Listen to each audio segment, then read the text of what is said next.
Magandang hapon, Bagong Pilipinas. Narito ang Police News Express sa oras na ito.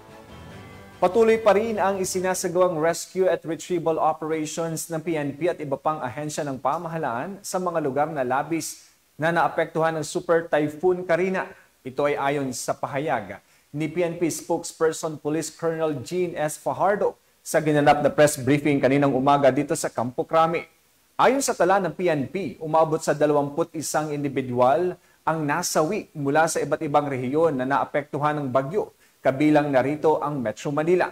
Umabot naman sa 962 ang naitalang binaha, kung saan nag-deploy ang humigit 4,000 PNP personnel upang magsagawa ng search and rescue at retrieval operations sa mga lubog na lugar. Kasalukuyan ring nagsasagawa ng mga clearing operations sa mga kakalsadahan upang magbigay daan ang paghahatid tulong sa ating pamahalaan sa mga pamayanan na lubog sa baha at nangangailangan ng tulong. Sa ngayon ay tuloy-tuloy pa rin ang pagmumonitor ng PNP, katuwang ang National Disaster Risk Reduction Management Council at iba pang ahensya ng pamahalaan upang masiguro ang kaligtasan at mabigyan ng agarang tulong ang mga napinsala ng Super Typhoon Karina sa iba't ibang bahagi ng ating bansa.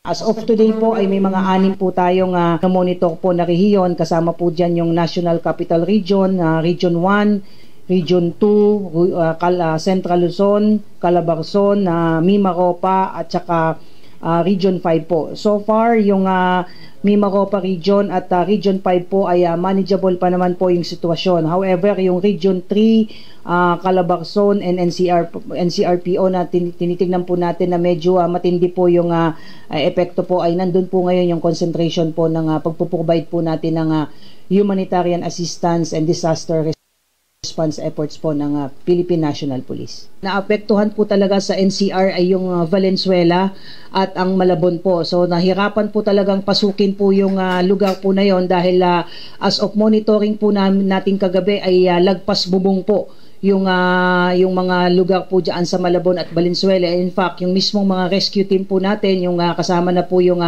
Armed Forces of the Philippines, yung Philippine Coast Guard, pati rin po yung NDRRMC, ay may mga hindi po talaga napasok po doon. At ngayong umaga lamang po nila unti-unting napapasok po doon. So, andyan po ngayon, sir. Marami na rin po tayong natulungan na evacuate po sila doon sa mga evacuation center dahil hindi na nga po talaga mapasok ng sasakyan doon, at yung mga pump boat, yung mga rubber boats na lamang po yung ginagamit para mapasok po yung maliliit na lugar, particularly dyan po sa Kamanaba areas po. Report na rin po yung DPWH dahil inactivate na po nila yung malalaki po nilang equipment para mapasok po yung mga areas. Yun po yung concern po ng ating Pangulo. Ang focus po ay makating po yung mga areas na isolated po. At even dito po sa Metro Manila ay ang report po na nakarating sa ating Pangulo kanina po sa briefing ay yung matataas na putik po, yung mga nag-subside na po na baha ay hanggang tuhod yung mga putik. So yung pong MMDA ay tinutulungan po natin sa clearing operation po, at gagamit na rin po sila ng mga equipment para i-wash out po yung makakapal na putik po, para makapasok po yung mga kagamitan po natin, dahil ang gusto po ng ating Pangulo ay makakarating kaagad yung mga tulong ng gobyerno, lalong-lalo na po doon sa mga hindi nakating at isolated areas po. Para sa iba pang mga napapanahong balitang pampulisya, laging tumutok sa Police News Network, alagad ng batas, tagataguyod ng balitang pulis.